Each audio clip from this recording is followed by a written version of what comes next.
देखिए, आम जनता को इसको सकारात्मक रूप में देखना चाहिए। ऐसी कोई बड़ी बात नहीं कि हमारे जो मुख्यमंत्री हैं किसी के पक्ष विरोधी हैं, ऐसा कुछ। एक रहने की बात को गलत कैसे समझा जा सकता है? अब एक रहने का तो गलत ही है ना। एक रहना गलत है? हाँ भैया साहब। एक रहना गलत कैसे हो गया? जो पिछली बार बांट रहे थे 80 वर्सेस 20, पीछे तो वही मंशा है उनकी। क्या हमारा भारत एक नहीं है ना? एक भारत। अरे कहाँ एक हो पा रहा सर? छोटी छोटी जातियों में बटा हुआ कि ये इस जाति का, ये इस जाति का, ये इस तो जाति। वो सब बीजेपी आती है तो बांटती है, काटती है, पीटती है। अन्यथा इससे पहले कभी बांग्लादेश भारत बना नहीं। जात खत्म करिए, आरक्षण खत्म करिए, सब पे एकदम सब बराबर कर दीजिए। 100 नंबर ला करके भैया भी पास हो, 100 नंबर ला करके भैया भी पास हो। कि किसकी कहाँ अपनी पूर्ति होती है, ठीक है। यहाँ अपनी एक लाभार्थी वर्ग जो कहा जाता है, जैसे यहाँ पे ले लिए यादव जैसे हैं, तो यादव का मुलायम सिंह से कोई ऐसा कुछ नहीं है, नैतिकता के आधार पर नहीं है, पहले का लाभ मिला हुआ है तो लाभार्थी वर्ग है।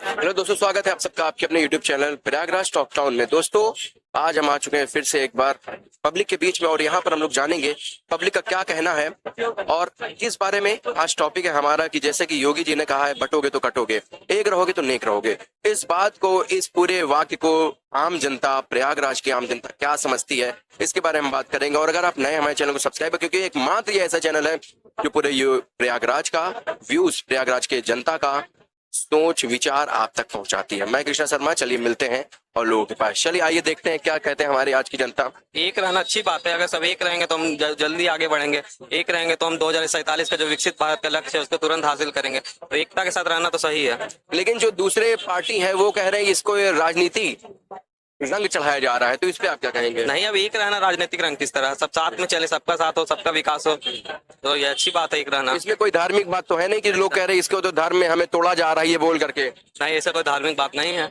ऐसी कोई बात नहीं है। चलिए, और जैसे आपने देखो आरजेडी के जो प्रमुख हैं तेजस्वी यादव जी, उन्होंने हमारे असम के जो मुख्यमंत्री हैं हेमंता विश्व शर्मा, उनको कहा है कि आप चाइनीज योगी बनना चाहते हैं, चाइनीज योगी वर्जन आप बनना चाहते हैं। तो क्या असम के जो लोग हैं, जो उस साइड के लोग हैं जिनका थोड़ी सी बनावट चेहरे की हमसे अलग है, क्या उन्हें हमें चाइनीज कहना सही है? ये एकदम गलत है। किसी भी संवैधानिक पद पे बैठा हुआ व्यक्ति पर इस तरह का टीका टिप्पणी करना बहुत गलत है। और आज वो जो असम वाले उस तरह के, तो वो भी हमारे भाई हैं। सबका साथ इसी तरह इसलिए जरूरी है, सबको साथ में लेकर चलना है। अगर इस तरीके से बोला जाएगा कहीं ना कहीं वो अपने आप को कॉर्नर महसूस करेंगे। जी हाँ, ये तोड़ने का काम तो ये कर रहे हैं। जी हाँ, है ना। लेकिन लगातार जो एक वो लगता रहता है, एलिगेशन लगता है कि बीजेपी तोड़ने का काम करती है। ये नहीं, ऐसा कोई बात नहीं है। तोड़ने का काम कौन कर रहा है वो पूरा देश जानता है।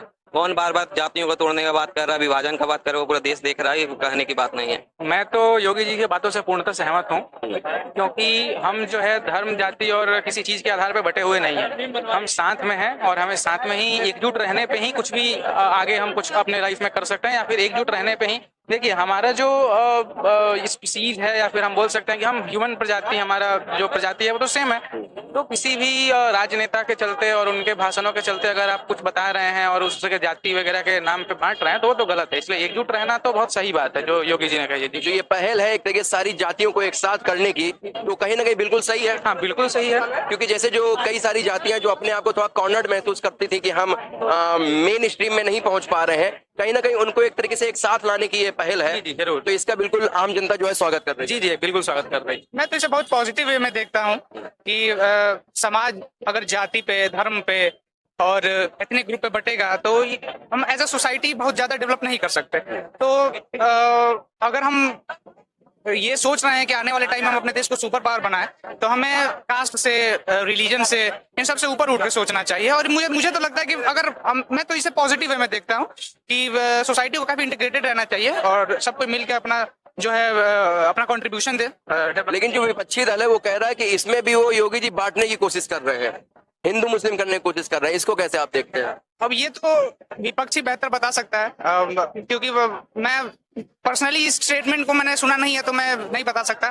और बाकी जैसे आपने बताया, तो आप कंसीडर करते हुए मुझे लगता है कि अगर इसे पॉजिटिव वे में देखा जाए तो ठीक है, ये काफी पॉजिटिव स्टेटमेंट है। सबको साथ रहना बढ़िया, अच्छी बात है। अच्छी बात है, बिल्कुल अच्छी बात है। देखिए, आम जनता को इसको सकारात्मक रूप में देखना चाहिए।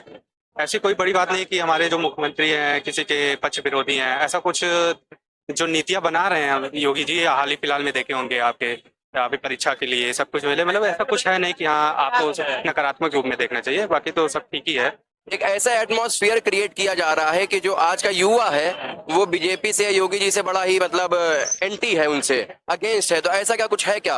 ऐसा देखिए, छात्र लोग जो भी हैं, जो भी भाई लोग हैं, उनको ऐसा कुछ देखना नहीं चाहिए। बाकी एंटी हम लोग का एक ही मोटो है कि हाँ, शिक्षा व्यवस्था अच्छा हो, जैसे एग्जाम जो भी है, जो भी अच्छे रूप से होना चाहिए, सुचारू रूप से हो, सही समय पर उनका रिजल्ट आ जाए। आ जाए। बस जैसे कि हाँ, हमारा मतदान रहता है, जो भी रहता है, रिजल्ट आता है, जैसे सुचारू रूप से आता है, वैसे भी रिजल्ट भी आने चाहिए। यही छात्रों के लिए एक अच्छी बात होगी।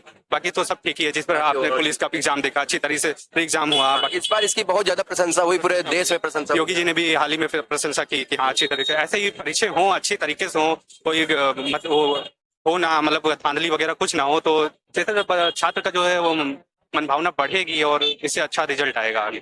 एक यही चीज है कि अगर अगर जो ये परीक्षाएं होती हैं, इनको अगर सही ढंग से करा दिया जाए तो छात्र जो है हमारा है वो भी बहुत सही है, बहुत खुश है। जो स्टेटमेंट दिया ये गलत है। गलत है? हाँ, मतलब कैसे गलत है? ये जाति विरोधी कर रहे हैं, बटों को तो कटेगा, ऐसा कैसे हो सकता है? उन्होंने तो एक रहने की बात कही ना, एक रहने की बात को गलत कैसे समझा जा सकता है? अब एक रहने का तो गलत ही है ना। एक रहना गलत है? हाँ भैया साहब, एक रहना गलत कैसे हो गया? अब गलत आप तीन लोग एक साथ खड़े, अच्छी बात है, सब एक दूसरे से बात कर रहे हैं, अपनी अपनी मनोभावना प्रस्तुत कर रहे हैं, तो एक रहना, मुझे तो ऐसा मैं समझ पा रहा हूँ कि एक रहना तो गलत नहीं है। इस पे अगर कोई स्टेटमेंट की उनकी पीछे की मंशा हो, वो आप बताइए जो आप समझ पा रहे हो। भाई 80-20 वाला है जो पिछली बार बांट रहे थे, 80 वर्सेस 20। पीछे तो वही मंशा है उनकी। मतलब उनका ये है, लेकिन मतलब उनका ये है कि 80% जो है वो एक साथ हो जाए और वर्सेस 20% हो जाए। यही है ही उनका। यही है। हाँ यही है। लेकिन अगर देखिए, एक समुदाय जो है हमारे भारत देश में, मुस्लिम समुदाय जो है वो हमेशा एक साथ रहता है और अच्छी बात है एक साथ रहना। उसमें अगर मुंबई में बैठा हुआ कोई मौलाना अगर एक बात कहेंगे, वही इलाहाबाद के मौलाना कहेंगे, वही हमारे पश्चिम बंगाल के मौलाना कहेंगे। लेकिन हिंदुओं में ऐसा देखा जाता है कि आपके शहर का कोई आदमी है, कुछ अलग चीज कह रहा है, मेरे शहर में कुछ अलग चीज कह रहा है। अगर इन सब चीजों को अगर एक करने की बात कही जा रही है, तो इस पे क्या आपको लगता है, क्या सही है या गलत अरे है? तो 100% पे करें ना, वो 100%। उन्होंने तो ये भी नहीं बोला हिंदू, उन्होंने तो केवल ये कहा एक रहोगे तो एक रहोगे। अब तो एक करिए, लेकिन सबको में लेके चलिए ना। और इसमें स्टेटमेंट क्या हमारा भारत एक नहीं है ना? एक भारत। अरे कहाँ एक हो पा रहा सर, छोटी छोटी जातियों में बटा हुआ कि ये इस जाति का, ये इस जाति का, ये इस तो जाति। वो सब बांट रहे हैं ना, हटो रहे हैं, हिंदू मुस्लिम फलाना फलान ठिकाना कर रहे हैं। उनको नहीं करना चाहिए, विकास करे, अच्छा रहेगा। नहीं, अगर वो सबके लिए बोल रहे हैं ना कि अगर बटोगे तो फिर कटोगे, फिर किसके लिए है ये? अगर सबके लिए बोल रहे हैं, फिर बटने कटने का कोई सवाल ही नहीं पैदा होता। चाहे हिंदू हो, चाहे मुस्लिम हो, चाहे सिख हो, चाहे जो भी कम्युनिटी हो, फिर बटने कटने का तो कोई सवाल ही नहीं है। आखिर किसके लिए है कि बटोगे तो फिर कटोगे? हिंदुओं के लिए है। उनका एक ये है कि कहीं ऐसा ना हो कोई बांग्लादेश जैसी कुछ स्थितियां भारत में ना बन जाए।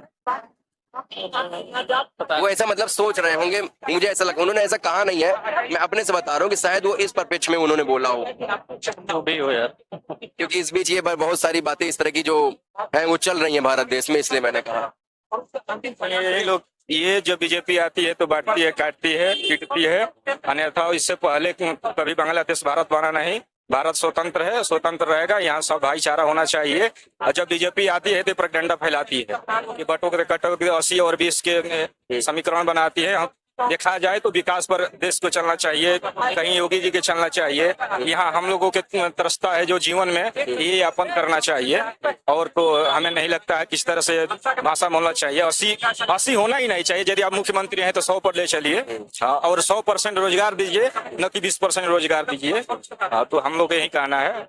अन्यथा और कुछ नहीं। तो जाएंगे सब लोग कहाँ? सबको तो यहीं रहना है ना, सबको मिल के रहना है, यहाँ बांटने का काम ही नहीं करना है। लेकिन अगर जो भारत के जो हिंदू अलग अलग जातियों में बटे हुए हैं, अगर इनको एक साथ रखने की बात की जाए तो हमें लगता है जाति खत्म कर दो, फिर जाति खत्म कर दे, जात खत्म करिए, आरक्षण खत्म करिए, सब एकदम सब बराबर कर दीजिए। 100 नंबर ला करके भैया भी पास हो, 100 नंबर ला करके भैया भी पास हो। जाति खत्म करिए, पहले जाति खत्म करिए, ऑटोमेटिक खत्म हो जाएगा। जाति खत्म होगा तो कहीं ना कहीं इक्वालिटी अपने आप आ जाएगी। जाति खत्म होगा तो समाज अपने आप, देखिए जैसा कि अभी कुछ दिनों पहले रिपोर्टिंग का था, इसी जगह की बात है, जब वो आया था कि क्रीमी लेयर वाला जो आया था, आपने सुना होगा अगर, SC/ST वाला, कि SC/ST में जो क्रीमी लेयर है उनका आरक्षण हटा करके जो पिछले लोग हैं उनको दिया जाए, ऐसा आया हुआ था। तो मैंने यहाँ पे पूछा, एक भैया यहीं पे बैठे हुए थे, उन्होंने कहा कि सामाजिक रूप पे अभी SC/ST नहीं उठ पाया है, नहीं उठ पाया है। तो मैं ये समझ पा रहा हूँ, या जो मैं ये कहना चाहता हूँ, सामाजिक रूप में हमारे आप से ही उठेगा।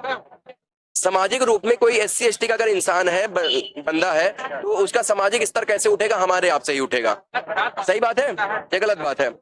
सही बात है। ये यदि सामाजिक स्तर से उठाना होता तो ये मुख्यमंत्री रहते हुए अभी जो वैकेंसी में घोटाला हुआ है, 27% OBC आरक्षण है, उसमें 3% 4/6 दिया गया है, किस तरह से हो गया? हाँ, ये बहुत गलत है। ये गलत हुआ ना। तो जब समाज को सबको बराबर लेके चले, शिक्षा यहाँ व्यवस्था करिए, सबको नौकरी दी, अपने आप खत्म हो जाएगा। ऐसे तो खत्म होगा नहीं, तो इस तरह से नहीं होगा। रही बात हमारे देश में जुमलेबाजी होती है वोट लेकर के, यहाँ विकास के कोई बात करता नहीं। विकास करना हो तो इलाहाबाद के लड़कों से पूछिए। हाँ। तो ये इसमें तो कोर्ट ने भी बोल दिया है कि इस पे जल्दी से जल्दी। कोर्ट बोले, लेकिन कोर्ट तो हरदम बोलती है, लेकिन कोर्ट किसकी है? कोर्ट तो अरे नहीं, ऐसा नहीं है। नहीं। कोर्ट स्वतंत्र है, कोर्ट अपने निर्णय खुद लेती है। तो कोर्ट इस पर इससे पहले कहाँ सोई हुई थी? कि जब ये मामला कोर्ट तक गया तो देखिए उन्होंने संज्ञान लिया, उन्होंने आगे 2019 की वैकेंसी है। आज भी कहा जा रहा है कि 19,000 उसमें पद चलना चाहिए ओबीसी के मिला नहीं। देखते हैं क्या होता है। उसके बाद तो फिर यह नहीं है कि हम लोग भी जिस मिनोरिटी से आते उससे मतलब नहीं है। हम लोग तो यहाँ ट्रस्ट हैं अपना रोजगार से।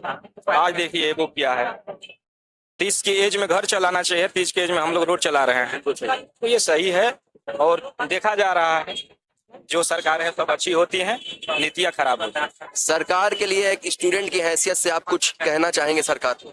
स्टूडेंट की हैसियत से मैं यही कहना चाहता हूँ कि ये सरकार जो भी करे स्टूडेंट के लिए कम से कम बजट पास करे, और लगभग शिक्षा के बजट स्वास्थ्य से भी ऊपर होना चाहिए। यदि स्वास्थ्य शिक्षा अच्छा रहेगा तो स्वास्थ्य बढ़िया रहेगा, और जो एक कम्युनिटी की बात हो रही है कि 80% 50%, ये अपने आप खत्म होगा। शिक्षा होगा और सबके नौकरी मिले, 10 ना मिले 1 मिले, लेकिन मिले। दो धड़े हैं। अगर कई लोगों को लगता है कि नहीं, जो हिंदू पक्ष है, बांग्लादेश का कांड जो देखा उनके बाद उनको लगने लगा कि नहीं कि वहाँ पे बटे हैं तो कटे हैं, तो इधर के धड़े में लग रहा तो उनको भी लग रहा कि नहीं कि कटेंगे तो बटेंगे। लेकिन यहाँ पे वोट बैंक भी काम कर रहा है। अब चूंकि 2024 वाले लोकसभा का चुनाव हार गए थे, उसके बाद से पोलराइज भी करना है। उन्होंने झूठ बोला कि नहीं कि संविधान, उनको लगा कि हमारा वोट कट गया है, अब कोई और माध्यम नहीं बचता है। इस बात को और ज्यादा प्रेशराइज करके उन लोगों में अपने तरफ वोट बैंक की ये है, और एक तरह से सही भी है क्योंकि अगर इतिहास देखे तो ऐसा होता रहा है। अब पाकिस्तान का देखे तो बनने से पहले डायरेक्ट एक्शन डे का दिन यही हुआ, फिर आजादी के बाद भी हुआ, 10 लाख लोगों का नरसंहार हुआ, फिर बांग्लादेश में यही हो रहा, फिर उसको देखने कश्मीर में यही हुआ, कश्मीर में वही हुआ, फिर वो बंगाल में देखे तो वहाँ वही हुआ, फिर केरला में जहाँ आबादी कम हो गई है, चाहे असम में मल्लापुरम से लेके जहाँ तक देख लीजिए। मुझे एक चीज नहीं समझ है, जैसे विपक्ष है या जो ऐसे लोग हैं जो बीजेपी को पसंद नहीं करते, पसंद ना पसंद करना ये उनके ऊपर है, इसमें कुछ मैं कह नहीं सकता हूँ। लेकिन जब तक बांटने की राजनीति करते तब तक कहते थे ये बांट रहे हैं। अगर आज वो एक होने की राजनीति कर रहे हैं तब भी वो गलत हो जाते हैं। देखिए इसमें मानता हूं मैं कि इसमें पॉलिटिक्स तो है, वो अपना वोट बैंक बनाने के लिए कर रहे हैं, ये तो सच है, लेकिन साथ में कहीं ना कहीं वो एक अच्छा भी तो कर रहे हैं। अगर किसी को एकत्रित होने के लिए कह रहे हैं तो कहीं ना कहीं ये शायद, देखिए सभी अच्छा करना चाहते हैं, अच्छा करने की बात नहीं है, बात है कि किसकी कहाँ अपनी पूर्ति होती है। ठीक है, यहाँ अपनी एक लाभार्थी वर्ग जो कहा जाता है, जैसे यहाँ पे ले लिए यादव जैसे हैं, तो यादव का मुलायम सिंह से कोई ऐसा कुछ नहीं है, नैतिकता के आधार पर नहीं है, पहले का लाभ मिला हुआ है, तो लाभार्थी वर्ग है, तो वो पूरे जो है तो यादव तो कार्यकर्ता के भांति काम करते हैं। तो अब अगर मुस्लिम है उनको अपना लगता है कि हाँ मुझे लाभ पहुंच सकता है, वो धार्मिक आधार पर लाभ मिले, वो आर्थिक और उस भौतिक संसाधन की बात मैं नहीं कर रहा हूँ। ठीक है, तो हर यहाँ लाभार्थी वर्ग है। बीजेपी को अगर मान लीजिए उनके अगर वोट बैंक है तो उनको लगता है कि नहीं कि हम इससे तो राष्ट्रवाद को बढ़ावा मिलेगा, तो उनके ज्यादा फॉरवर्ड हैं, उनको राष्ट्रीयता ज्यादा दिखती है। अब यादव हैं तो उनको राष्ट्रीयता दिखती है, लेकिन व्यक्तिगत स्वार्थ भी दिखता है, तो व्यक्तिगत स्वार्थ के पीछे भागते हैं।